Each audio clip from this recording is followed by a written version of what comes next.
Welcome to this consultation paper entitled Work Capability Assessment, Activities and Descriptors Consultation, presented to Parliament by the Secretary of State for Work and Pensions by command of His Majesty, September 2023.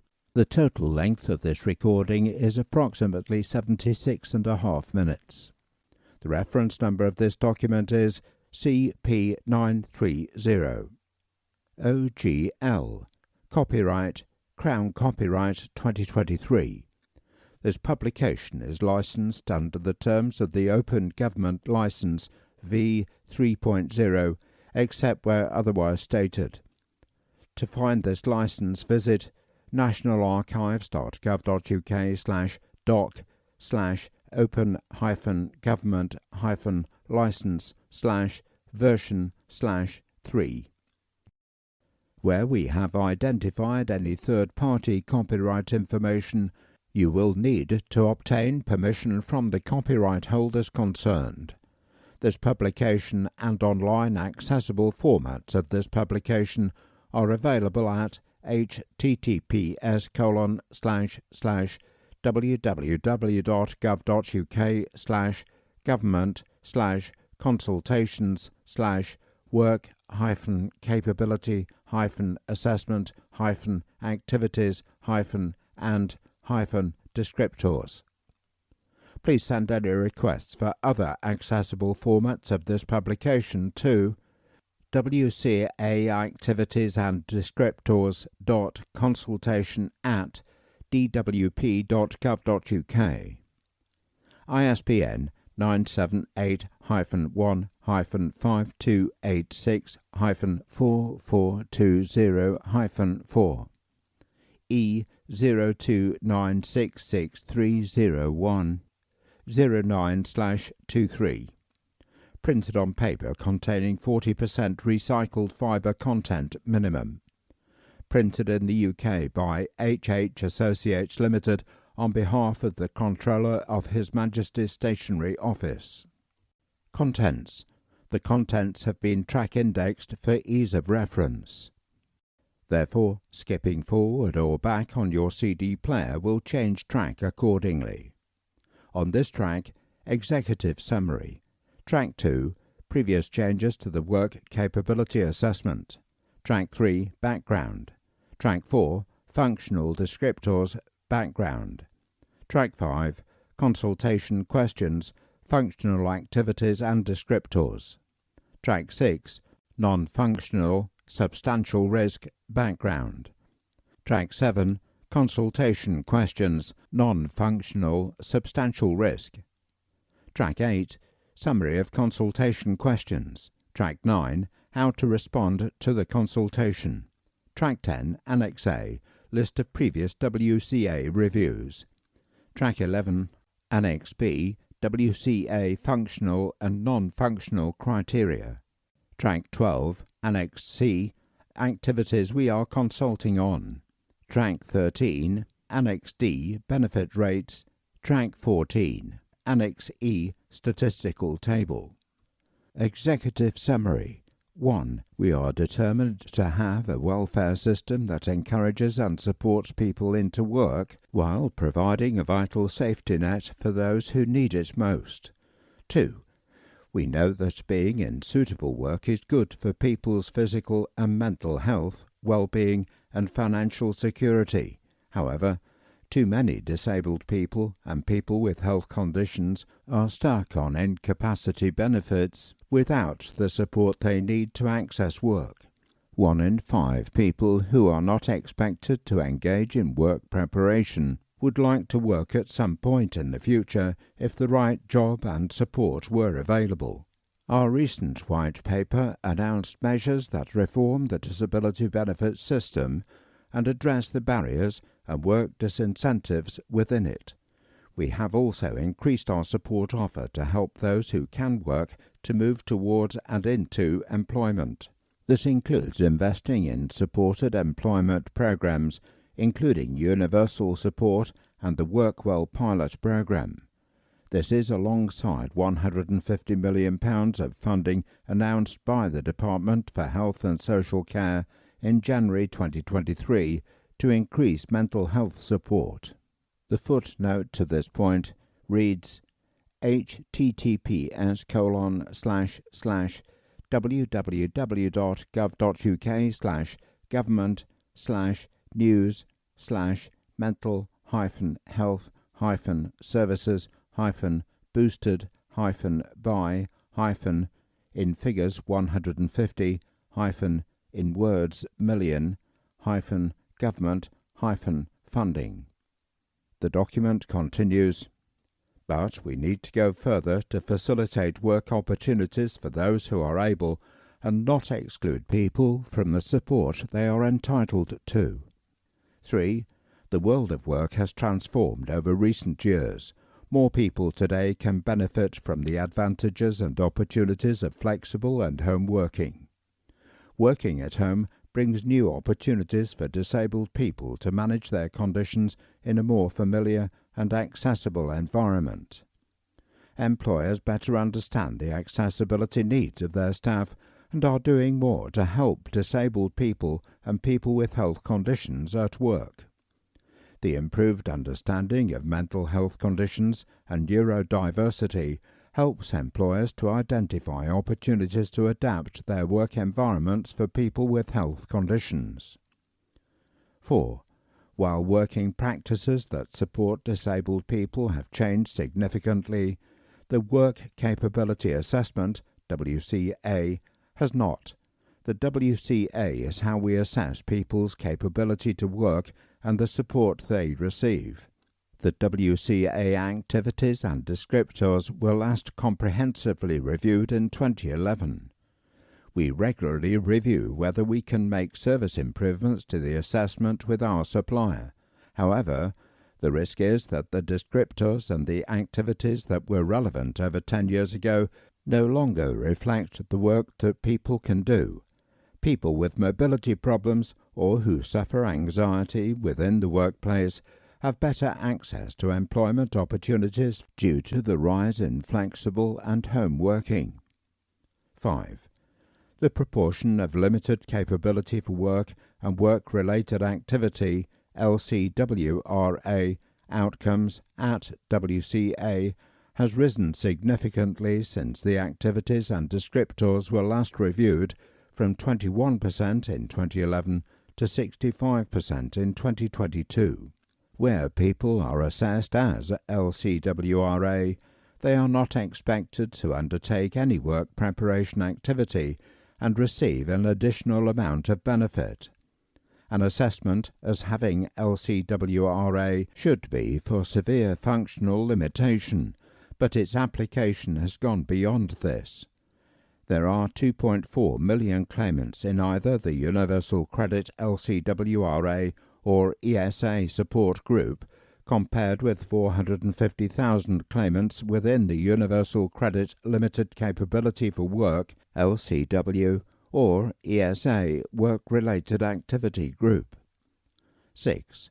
People assessed as LCW have tailored employment support to prepare for work. They do not undertake intensive work search, but have tailored work coach support to build confidence or well-being, learn skills, or gain help from local provision. People assessed as LCWRA do not have any requirements to engage with this tailored work coach support. It is not right that so many people are left without support, and we must not hold people back from opportunity. 7. We published Transforming Support, the Health and Disability White Paper, in March 2023, which set out our planned reforms. We want to change the benefit system to focus on what people can do rather than what they cannot, and remove barriers to work. Those reforms will ensure that people on benefits due to long-term sickness or disability are not excluded from employment support. They will give people the confidence to try work where they can. We have said we will remove the WCA and that the Personal Independence Payment (PIP) assessment will be the only health and disability functional assessment in the future. 8. Ahead of this change, we need to take steps now so that the WCA delivers the right outcomes while it still exists. This includes targeting financial support and employment support fairly and effectively. There are also differences between the WCA and how we assess PIP. This includes different mobility requirements between the two assessments. We are considering these differences as we move towards PIP as the single assessment. 9.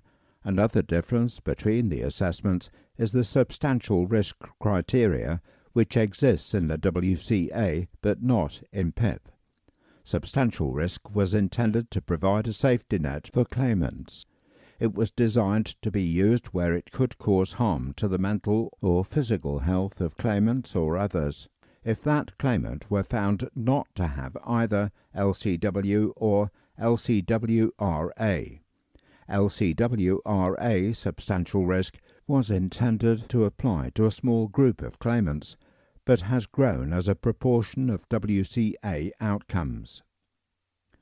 15% of new claims are now awarded LCWRA or ESA Support Group SG are now under substantial risk. This has the effect of reducing the support provided through job centres to those individuals. We know that periods of inactivity can be detrimental for people, particularly young people, affecting their overall mental health.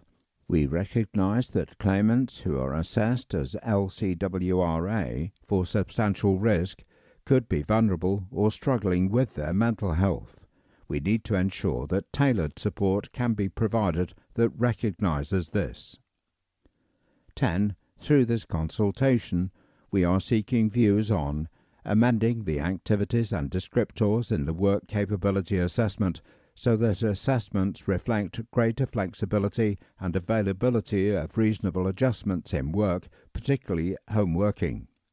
This includes whether some of the activities and descriptors can be removed or amended, or whether the points for some LCW activities can be reduced.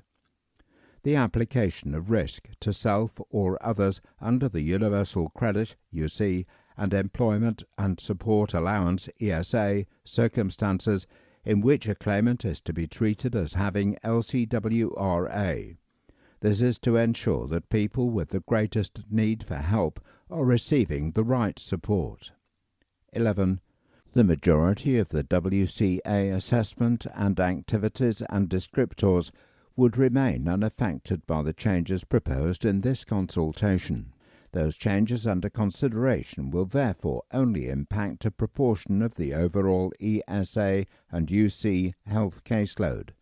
For example, those who were awarded LCWRA due to physical or mental health risk make up 14.6% of those awarded LCWRA or ESA SG outcomes in the most recent quarter for which we have data.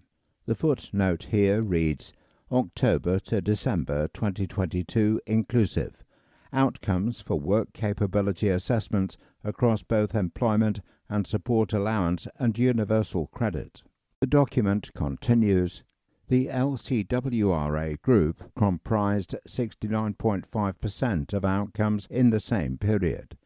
The activities consulted on in this document account for less than a quarter of the functional activities in the WCA assessment, so represent a smaller subset. We are also not proposing any changes to any of the other non-functional criteria beyond substantial risk. 12. We have already stepped up the help available for disabled people to start, stay, and succeed in work, which underpins these changes. At the Spring Budget 2023, we announced wide-reaching new investment that builds on our existing package of support. We will continue to work with employers to help them utilize the talents of disabled people by using flexibility and reasonable adjustments in jobs, including through access to work and disability confidence. That is the end of Track 1. Track 2. Previous changes to the work capability assessment. 13. There was an internal review in 2011 which resulted in major changes to the descriptors. Minor changes followed at 2 points in 2013. There have been no changes to the functional descriptors since then. 14. The non-functional activities were also reviewed in 2011 and 2014. There was a change to the LCW substantial risk rules in 2011. This was to account for reasonable adjustments when assessing risk in the workplace. In 2013, the assessment of claimants receiving treatment for cancer changed to include more kinds of treatment. 15. While there have been some operational changes, like using more telephone-based assessments, there has been no substantive change to the activities and descriptors in the last decade. It is right that we periodically review the WCA to make sure that it continues to target support fairly and effectively and delivers the right outcomes for those most in need. That is the end of Track 2. Track 3. Background. 16. The work capability assessment was designed to assess what people can do, not what they cannot, and to support more disabled people and people with health conditions to find work or to move closer to the labour market. As we set out in Transforming Support, the Health and Disability White Paper, this is not happening in practice and the system needs to improve.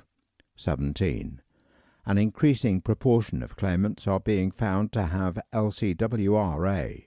Around 740,000 people had a WCA decision recorded in the calendar year 2022, with almost 2 in every 3 claimants who had a WCA being found to have LCWRA.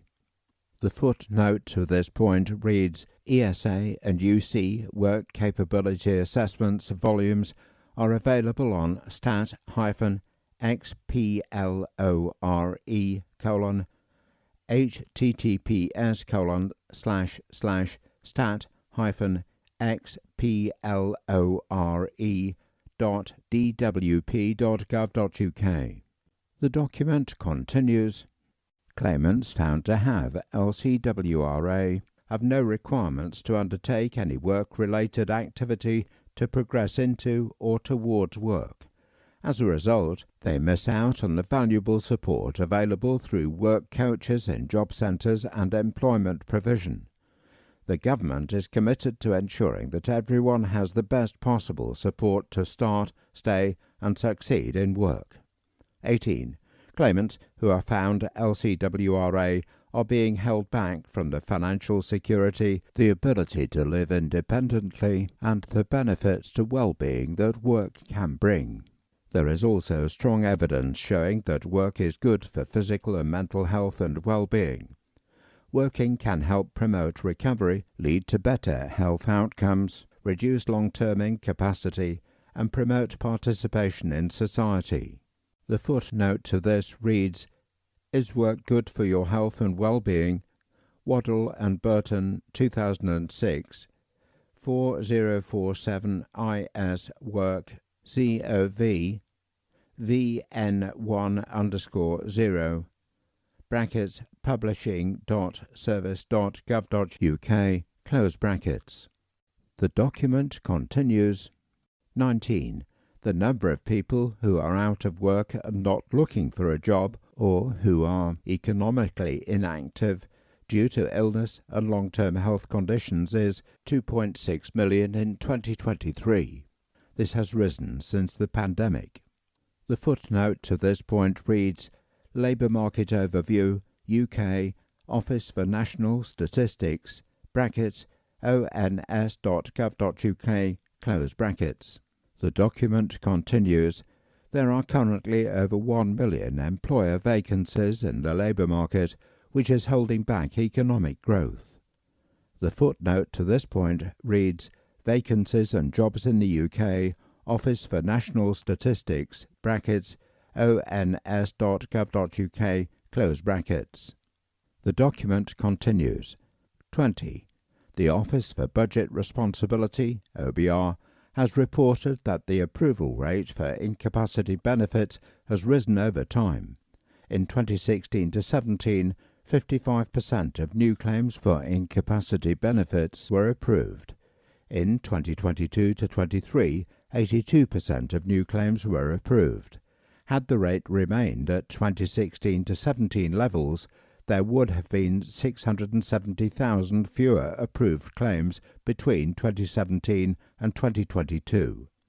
The footnote to this point reads, https://obr.uk/frs/fiscal-risk-and-July-2023/ #chapter-1. The document continues. 21. Referrals for the WCA have also risen dramatically. OBR figures show that referrals per quarter increased from 160,000 in 2019 to 20 to 220,000 in 2022 to 23. There are two graphs in the print version of this document, labelled as Figure 1.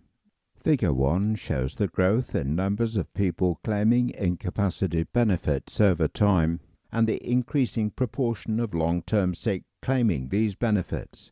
In Figure 1, disability and disability benefits refers to people receiving benefits that contribute towards the additional costs from having a disability or health condition such as PIP and DLA. Incapacity benefits refers to benefit paid because someone is unable to work, which is mainly ESA and the UC health component. Incapacity, more severe, refers to people found to have LCWRA. Incapacity, less severe, refers to people found to have LCW. Figure 1 comprises two graphs. Firstly, benefit caseloads, and secondly, proportion of long-term sick inactive in receipt of benefits. The left-hand scale of the benefits caseload graph is number of people, 1,000. The bottom scale is years starting at 2014 to 15, ending at 2022 to 23. The left-hand chart shows 6 elements that are color-coded. The incapacity caseload is shown cumulatively and broken down into 4 elements. Dark green is incapacity more severe, mid-green is incapacity less severe, light green is incapacity assessment phase, and grey is incapacity previous regime. The disability caseload is shown as a yellow line and the inactivity due to long-term sickness group is shown as a purple line. The total incapacity caseload starts at around 2.5 million in 2014 to 15, rising to approximately 3.1 million in 2022 to 23. This cumulative total is made up of the following 4 elements. Incapacity, more severe, starts at approximately 1.1 million in 2014 to 15 and ends at approximately 2.2 million in 2022 to 23.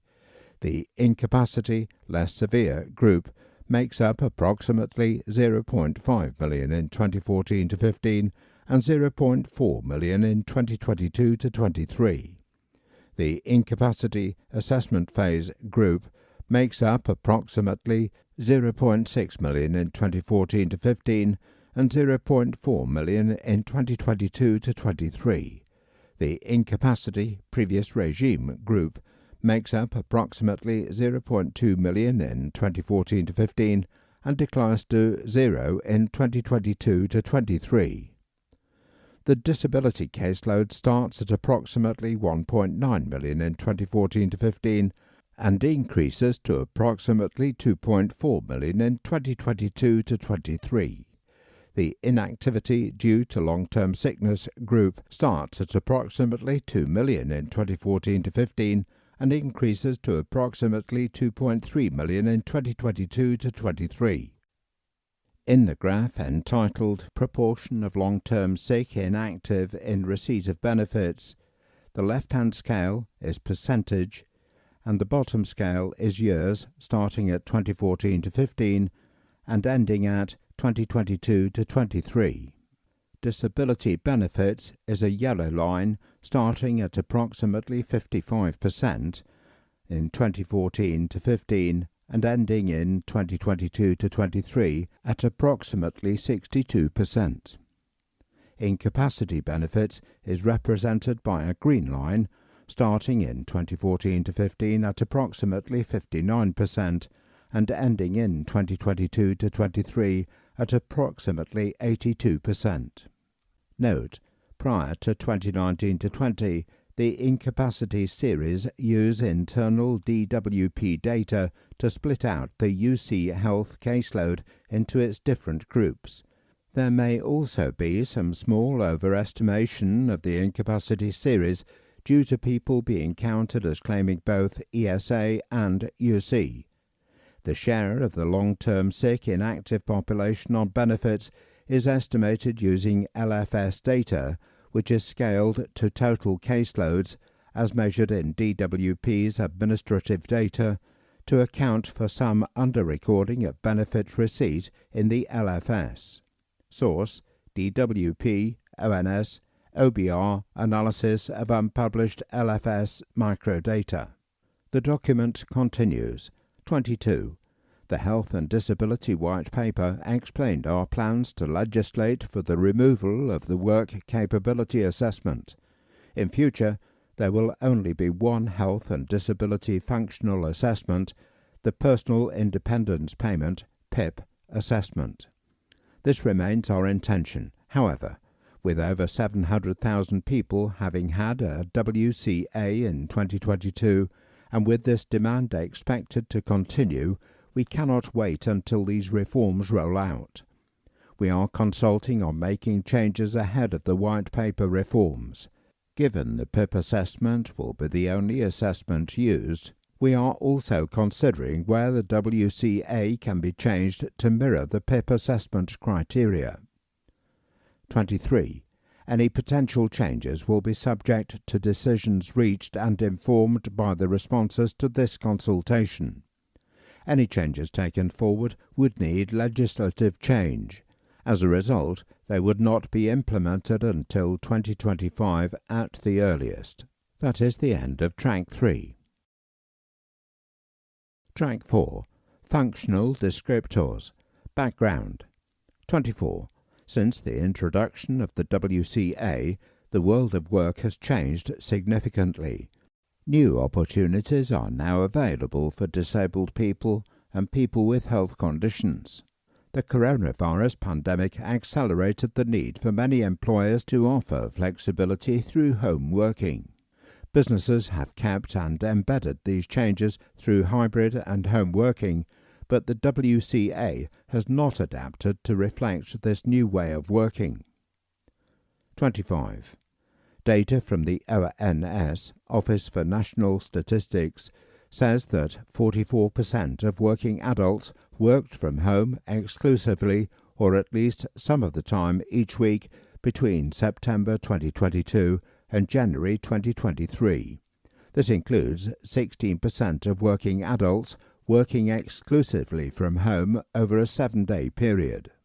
The footnote to this point reads, Characteristics of home workers, Great Britain, September 2022 to January 2023, https://www.ons.gov.uk/employment and labour market/people in work/ employment and employee types /articles characteristics of home workers Great Britain September 2022 to January 2023.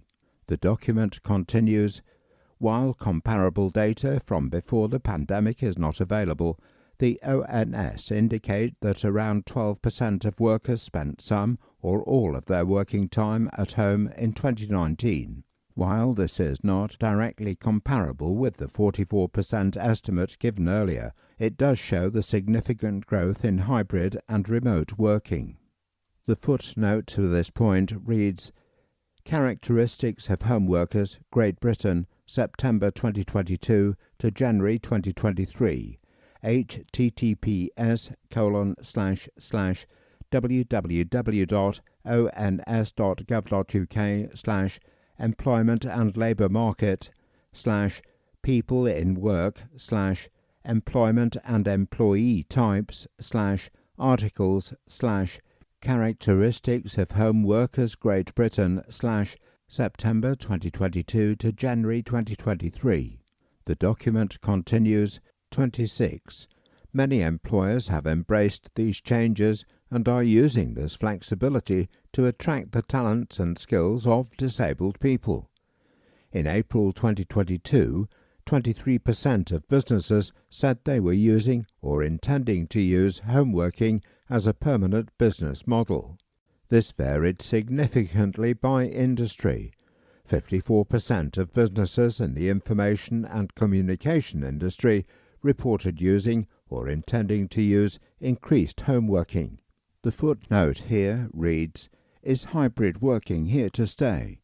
ONS https://www.ons.gov.uk/employment and labour market/people in work/employment and employee types/articles/is hybrid working here to stay/latest. The document continues. Getting the most from the benefits of home and hybrid working flexibility for employers and their staff is still an emerging trend, with some employers leading the way to put this at the heart of their recruitment and retention strategies. Alongside this, employers have a better understanding of the accessibility needs of their staff, thanks in part to government support and raising awareness. Case study: Disability Confident Leaders. Employers across Great Britain have seen the benefits of employing a diverse workforce and becoming disability confident employers. They are striving to make their workplaces more accessible for disabled people. Employers submitted nominations for the recent Disability Confident Awards that showcased these changes. Some nominations highlighted mental health awareness and neurodiversity training. Employers showed how they are using employee assistance programs, occupational health services, and mental health first aiders to improve employee support. These tools are creating inclusive workplaces where mental health and well-being can be supported without stigma. Health adjustment passports and access to work are helping people to agree and record their reasonable adjustments. Disability leaders outlined how they use remote working to support those adjustments. Hybrid and flexible working allow workers to better manage their health conditions, for example, starting later because of their medication. Disability-confident employers are working with their supply chains and partners to promote best practice. This will embed these practices into services for customers and ways of working for employees. 27. The increase in home working is enabling disabled people and people with health conditions to manage their conditions in their own more familiar and accessible environment. There are many potential benefits, for example, avoiding or reducing the financial and practical barriers of travelling to work, particularly where people have restricted mobility or anxiety. It creates new opportunities for our work coaches and specialist disability employment advisors to help people move towards and into work. Case study: DEA success story. Caitlin was referred to a disability employment advisor in August 2022. She has many health conditions that were making it difficult for her to work. These included several neurodiverse conditions as well as depression. She was also waiting for a formal assessment for autism. Caitlin has always wanted to work, but had not felt comfortable enough to discuss her conditions with her employers. Finding a suitable role had become a major challenge. Caitlin began working in an administrative post through the DWP Kickstart scheme. She managed to finish the placement, but found the tasks difficult. She had periods of sickness absence. After receiving support from her disability employment advisor, Caitlin learned how to overcome setbacks and realized that there could be an opportunity to work remotely. Caitlin joined a DWP-funded course for job seekers with ADHD, autism spectrum disorder. This helped her to understand how her ADHD might affect her in work and the strengths it could bring. It also got her thinking about reasonable adjustments. She was then referred to an organization called Interwork. They specialize in supporting people with neurodiverse conditions. With their support, Caitlin has secured a full-time job. Her employer fully supports a remote working pattern with occasional travel to the office. Caitlin has built great relationships with her colleagues and started socializing after work. She has had no further sickness absences because of the benefits of home working. 28. Government is keen to play its part in helping people start, stay and succeed in work.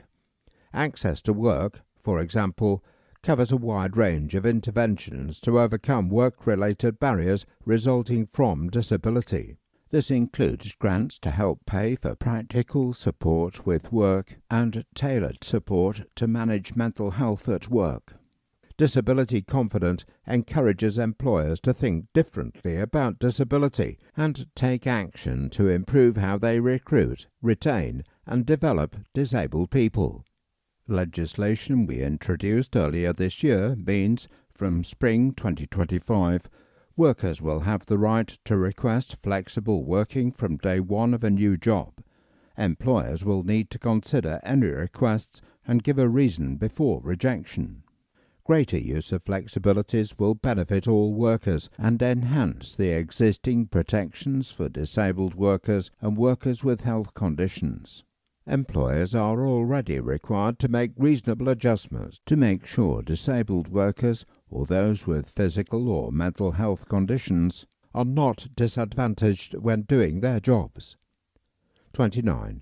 We have also increased work coach support in job centres for disabled people and people with health conditions receiving universal credit or employment support allowance.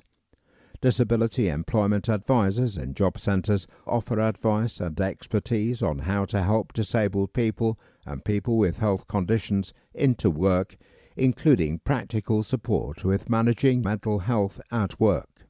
This will help people find appropriate work that meets their needs and conditions and enables them to undertake work in a manageable way. We will continue to work with employers to help them utilize the talents of disabled people by using flexibility and reasonable adjustments in jobs, including through access to work and disability confidence. That is the end of Track 4. Track 5. Consultation questions, functional activities and descriptors. 30. We are seeking views on whether we should make changes to specific activities and descriptors in the WCA. 31. In particular, we are considering changes to the mobilizing, continence, social engagement, and getting about functional activities and descriptors. This is because these are the activities and descriptors most likely to be affected by new opportunities for flexible and home working and improved support. The LCW and LCWRA activities and descriptors are set out in Annex C. Mobilizing. 32. We are considering 3 options for change. Remove the mobilizing activity entirely, both LCW and LCWRA. Amend the LCWRA mobilizing descriptor to bring it in line with the equivalent descriptor in PIP, replacing 50 meters with 20 meters for both descriptors within the LCWRA activity. Reduce the points awarded for the LCW mobilising descriptors. Question 1. What are your views on the 3 mobilising options? Absence or loss of bowel or bladder control, continence, 33. We are considering 3 options for change. Remove the absence or loss of bowel or bladder control, continence activity entirely, both LCW and LCWRA. Amend the LCWRA absence or loss of bowel or bladder control continence descriptor so that claimants are required to experience symptoms daily rather than weekly. Reduce the points awarded for the LCW absence or loss of bowel or bladder control continence descriptors. Question 2. What are your views on the 3 absence or loss of bowel or bladder control continence options? Coping with social engagement due to cognitive impairment or mental disorder, 34. We are considering 2 options for change. Remove the coping with social engagement activity entirely, both LCW and LCWRA. Reduce the points awarded for LCW descriptors for coping with social engagement. Question 3. What are your views on the 2 coping with social engagement options? Getting about, LCW only, 35. We are considering 2 options for change. Remove the getting about activity entirely. Reduce the points awarded for LCW descriptors for getting about. Question 4. What are your views on the 2 getting about options? Question 5. In addition to the options included in paragraphs 32 to 35, are there any other WCA activities or descriptors that you think we should be considering changes to, and why? That is the end of Track 5. Track 6. Non-functional, substantial risk, background. 36.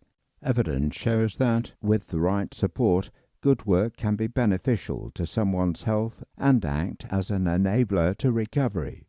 1 in 5 of people who are not expected to engage in work preparation would like to work at some point in the future if the right job and support were available. The footnote here reads https://www.gov.uk/government/publications/work-esa-support-in-esa-credit-equivalent. The document continues, the substantial risk criteria was intended to provide a safety net when there is evidence that there would be a substantial risk to mental or physical health if a claimant were found not to have LCW or LCWRA. The original policy intent for substantial risk was for it to be advised only in exceptional circumstances. 37. However, the application of LCWRA risk has gone beyond the original intent.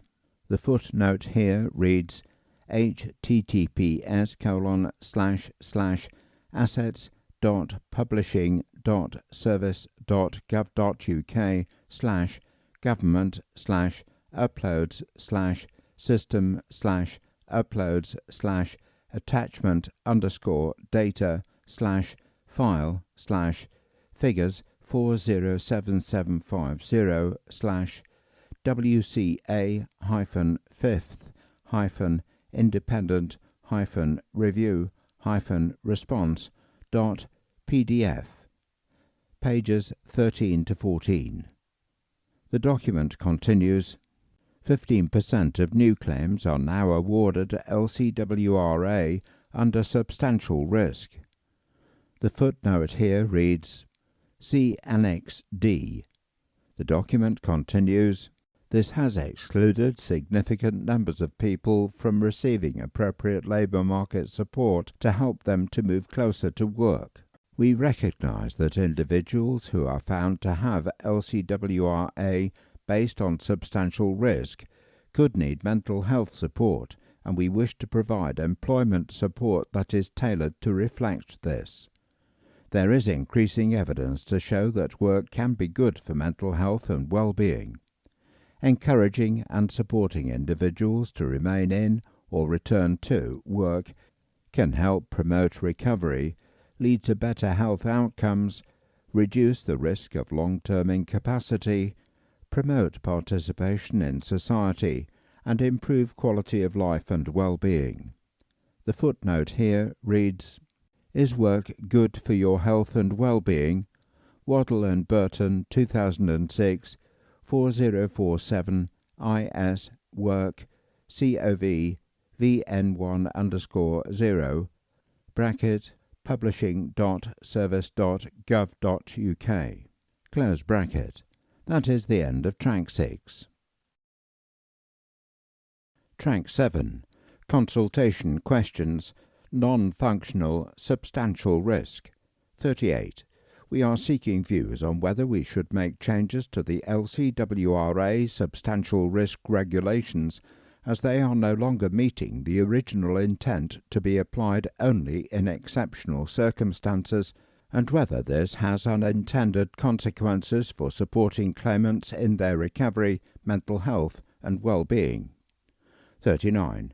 We are considering two options for change. Firstly, we are considering whether to amend the LCWRA substantial risk definition to reflect that this would not apply where a person could take part in tailored or a minimal level of work preparation activity and or where reasonable adjustments could be put in place to enable that person to engage with work preparation. This change would represent an opportunity to better support claimants with challenging barriers to ensure they are helped and signposted to access provision relevant to their personal circumstances. 40. The intention of this change is not to bring people with risk into mandatory activity, nor to sanction them if they do not comply. Work coaches would offer appropriate and tailored support. They would support a claimant on work preparation activities. For example, activities to build confidence or well-being, learn skills, or gain a greater understanding of different sectors, local provision, or support. 41. Where it would be unreasonable to expect a claimant to complete any work preparation activities or attend appointments, they would be placed in the LCWRA group and not participate in work preparation. Where a claimant could engage in tailored activity, suitable work preparation activities would be set in discussion with the claimant. Work coaches already have the discretion to set these as voluntary activities, and appointment can be undertaken from home, by phone, or face-to-face to suit the claimant's needs. Question 6. What are your views on how the LCWRA substantial risk regulations could be amended with the emphasis on what work preparation activity an individual is able to safely undertake? Question 7. What do you think would be the impact of these changes? Question 8. What could constitute tailored or a minimum level of work preparation activity? 42. Secondly, we are also considering whether we remove the LCWRA risk criteria entirely, so that anyone who would meet the current threshold would instead be placed in LCW. They would then receive appropriate support and tailored work-related activity, so that they would not be at risk to themselves or others. 43. As set out earlier, we would not expect claimants in LCW risk to engage in work preparation activity if it were not appropriate or tailored. Question 9. What are your views on whether we should remove the LCWRA risk group and place the people in this group in LCW risk instead? Question 10. How can this group be safely supported within the LCW risk group? That is the end of Track 7. Track 8. Summary of consultation questions. Question 1. What are your views on the 3 mobilizing options? Question 2. What are your views on the 3 absence or loss of bowel or bladder control continence options? Question 3. What are your views on the 2 coping with social engagement options? Question 4. What are your views on the 2 getting about options? Question 5. In addition to the aforementioned options for change, are there any other WCA activities or descriptors that you think we should be considering changes to and why? Question 6. What are your views on how the LCWRA substantial risk regulations could be amended with the emphasis on what work preparation activity an individual is able to safely undertake? Question 7. What do you think would be the impact of these changes? Question 8. What could constitute tailored or a minimum level of work preparation activity? Question 9. What are your views on whether we should remove the LCWRA risk group and place the people in this group in LCW risk instead? Question 10. How can this group be safely supported within the LCW risk group? That is the end of Track 8. Track 9. How to respond to the consultation. How to respond. We encourage you to respond online via https://www.gov.uk/government/consultations/work-capability-assessment-and-descriptors if possible. Please go through the consultation document. Then submit your responses online. Please email wcaactivities&descriptors.consultation@dwp.gov.uk if you would like to respond via email, you have any other inquiries specifically relating to this consultation. If you would like to respond by post, please mark your correspondence Work Capability Assessment, Activities and Descriptors Consultation and send to Disability and Health Support Directorate, Department for Work and Pensions, Level 2, Caxton House, Tothill Street, London, SW1H 9NA. Extra copies and alternative formats. Please contact us for paper copies or alternative formats of this consultation document.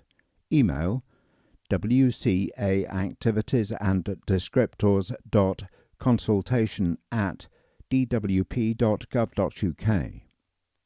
Disability and Health Support Directorate, Department for Work and Pensions, Level 2, Caxton House, Tothill Street, London, SW1H 9NA.